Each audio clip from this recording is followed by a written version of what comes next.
Hello friends, आज हम लोग रिवीजन जीएस क्लासेज में आप लोग का स्वागत है।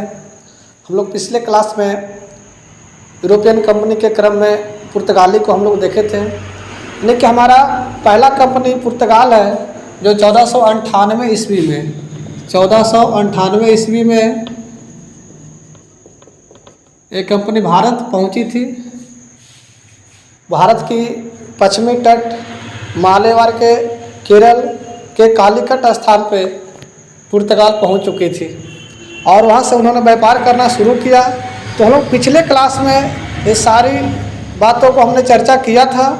आप चाहे तो वह वीडियो लगा हुआ है, लेकिन मैं इस क्लास में भारत में डचों की आगमन को पढ़ेंगे। आखिर डच कहते किसको है? तो डच क्या होती है? तो हॉलैंड या नीदरलैंड की जो निवासी होता है, हॉलैंड या नीदरलैंड की जो निवासी होता है, हम उसे क्या बोलते हैं? डच। हम उसे क्या बोलते हैं? डच। इस समय तक की जो डच है, जो यूरोपियन देश स्पेन से 1581 में क्या हुआ था? स्वतंत्र हुआ। जब इन्होंने 1581 में स्वतंत्र हुआ, तब इस समय तक डच पुर्तगाल से ही वस्तुओं का खरीद बिक्री किया करता था और वहाँ से ही व्यापार करता था, क्योंकि वो भी चाहता था कि हम भी पूर्वी देशों में व्यापार करूं, लेकिन उनके पास नौसेना की अभाव था, समुद्री जहाज नहीं था, सेना कमज़ोर था, पुर्तगालियों का दबदबा था। इस क्रम में उन्होंने पुर्तगाल से ही वस्तुएं खरीद के अपना व्यापार को बढ़ाया और जब उनके पास पूंजी अधिक हो गया तो उन्होंने सबसे पहले सेना पर ही काम किया, क्योंकि उनके मन में क्या चाहा था कि हमें भी पूर्वी देशों में व्यापार करना है और जब मैं पूर्वी देशों में जब व्यापार मैं करूंगा तो सबसे पहले मेरा दुश्मन कौन बनेगा? पुर्तगाल। तो इसे पुर्तगाल को हमें क्या करना होगा? यहाँ से भगाना होगा। तब जाके एक व्यक्ति है, उस व्यक्ति का नाम है कार्नेलस देहस्तमान, जिसे आप हॉटमैन के नाम से भी जानते हैं। इन्होंने 100 साल बाद, पुर्तगाल 1498 में आए थे भारत में, इन्होंने कब आया? 1595-96 के आसपास में, लगभग 100 साल बाद पूर्वी देशों में व्यापार करने के लिए कार्नेलस देहस्तमान सोचा। 1602 में इन्होंने एक कंपनी की स्थापना किया जिसको नाम है बेरिंगे ओस्ट इंडीज, जो एक शेयरधारक कंपनी था, जो 65 गिल्डर से एक कंपनी बनी थी, जो 200 वर्षों तक अधिक मुनाफा में रहने वाला डच पहली कंपनी बन चुका था।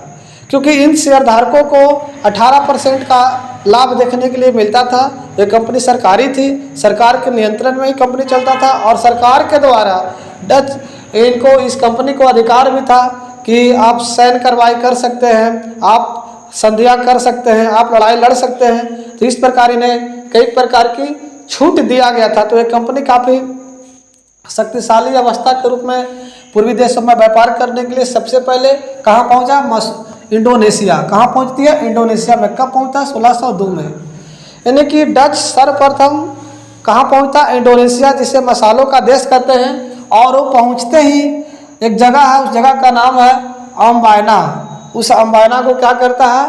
मलक्का, उस जगह का नाम है मलक्का। जल संधि पर क्या करता है? कब्जा कर लेता है। कब करता है? 1602 में। ये बात आपको याद रखना होगा।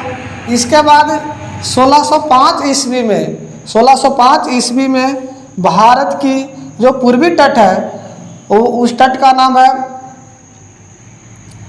नाम है मसूलीपट्टनम। इस मसूलीपट्टनम को कोरोमंडल का तट कहते हैं। क्या कहते हैं? कोरोमंडल के तट में सब स्थित है। तो सबसे पहले आंध्र प्रदेश के जगह मसूलीपट्टनम में 1605 में अपना एक फैक्ट्री की स्थापना किया, जहां से नील का व्यापार करना शुरू किया। क्या किया? नील का व्यापार करना शुरू किया। और 1605 में ही इंडोनेशिया में एक जगह अम्बायना, उस अम्बायना को क्या करता है? जीत लेता है। इस प्रकार डचों की दबदबा बढ़ते जा रही थी। 1610 में एक कोरोमंडल के तट में एक और जगह है पुलिकट, 1610 में इसे भी जीत लेता है और यहाँ पे एक फैक्ट्री खोलती है। उस फैक्ट्री वहाँ से वस्त्रों का व्यापार एवं बारूद का फैक्ट्री यहाँ पे क्या करती है? स्थापित करती है, क्योंकि इन्हें लड़ाई भी लड़नी थी, तो एक बारूद की फैक्ट्री भी स्थापित कर लिया। नागपट्टनम में एक टकसाल की फैक्ट्री खोली जहाँ से पैगोड़ा नामक सोने के सिक्का जारी किया जाता था।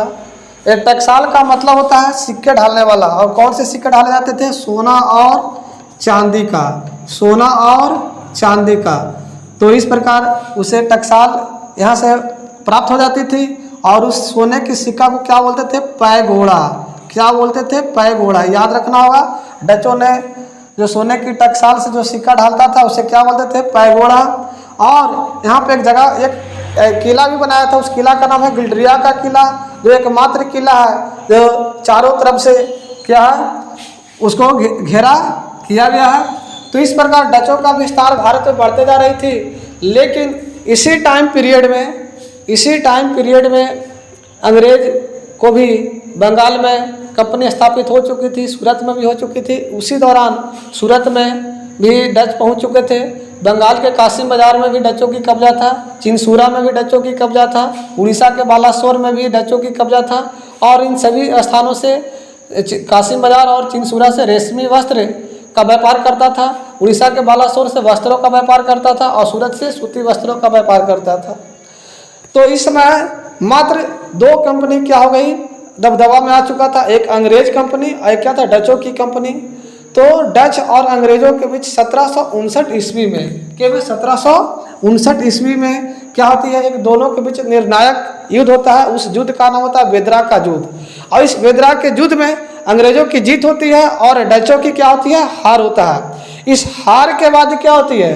डच कि जो तमाम भारत में फैक्ट्री होती है उन सब पे किसका अधिकार हो जाता है? एक एक करके अंग्रेजों का अधिकार हो जाता है। अंग्रेज कासिम बाजार को अपने कब्जा में कर लिया, उड़ीसा के बालेश्वर को अपना कब्जा में कर लिया, मद्रास को अपने कब्जा कर लिया। उस दौरान सिर्फ सूरत को छोड़कर फिर दोनों के बीच क्या होती है? संधियाँ होती है। उस संधि का नाम है पेरिस का संधि। वो कब होता है? 1795 में। कब होता है? 1795 में डच और फ्रांस के बीच एक संधि होता है, उस संधि का नाम है पेरिस की संधि। इस संधि के दौरान मात्र सूरत है जो डचों के प्राप्त हुआ, बाकी स्थानों पर अंग्रेजों की प्राप्त हुआ। और वह भी 1824 के आसपास में देखा जाए तो क्या होती है? डच पूर्णतः भारत छोड़कर क्या होता है? चला जाता है, और जो सूरत है जो अंग्रेजों को प्राप्त होता है। इस प्रकार अब भारत में जो थर्ड कंपनी जो देखने के लिए मिलेगा, अंग्रेज मिलेगा। तो इस प्रकार क्या होती है? डच भारत से क्या होती है? समाप्त हो जाती है। तो हमें बस इसमें चार चीज़ हमें याद रखना होगा। डच किसको बोलते हैं? तो हॉलैंड या नीदरलैंड के निवासी को डच कहते हैं। डचों ने सबसे पहले कहाँ से अपना व्यापार करना शुरू किया? तो इंडोनेशिया में गया था। कब गया था? तो 1602 में गया था। भारत कब पहुंचा? तो 1605 में पहुंचा। कहाँ पहुंचा? तो मछलीपट्टनम में पहुंचा। कहाँ पहुंचा? मछलीपट्टनम में उन्होंने व्यापार करना शुरू किया। और 1605 में ही इंडोनेशिया का एक जगह था अम्बायना, उसे भी जीत लिया था। और 1613 ईस्वी में क्या होती है? 1613 ईस्वी में इंडोनेशिया का एक जगह है जिसका नाम है जकार्ता शहर, जो खंडार में था। वहाँ पर एक शहर का निर्माण करता, उस शहर का नाम है बेटेविया का शहर, जो काफ़ी VVI है। और इस बेटेविया के शहर से ही पूरे अपने व्यापार को नियंत्रित करता था। यानी कि डचों की जो प्रमुख मुख्यालय था वो कहाँ था? व्यापारिक केंद्र कहाँ में था? बेटेविया में था, जहाँ से चीन से होने वाली व्यापार, भारत से होने वाली व्यापार वो क्या करती थी? वो मैनेज करता था। लेकिन भारत में एकमात्र स्थान कोचीन था जहाँ से क्या करती थी? मसालों का व्यापार करता था। बाकी अन्य स्थानों से वस्त्रों का ही व्यापार करता था। इस प्रकार हम लोग डचों को देख लिए। तो ये हमारा क्या रही? ये सेकंड विदेशी कंपनी था जिसे हम लोग डच कहते थे। यदि आपको ये वीडियो अच्छा लगता है तो आप इसे क्या करेंगे? लाइक करेंगे, शेयर करेंगे, और हमारी चैनल को सब्सक्राइब करके आप ज़रूर हमें सपोर्ट कर सकते हैं। जय हिंद मेरे दोस्तों।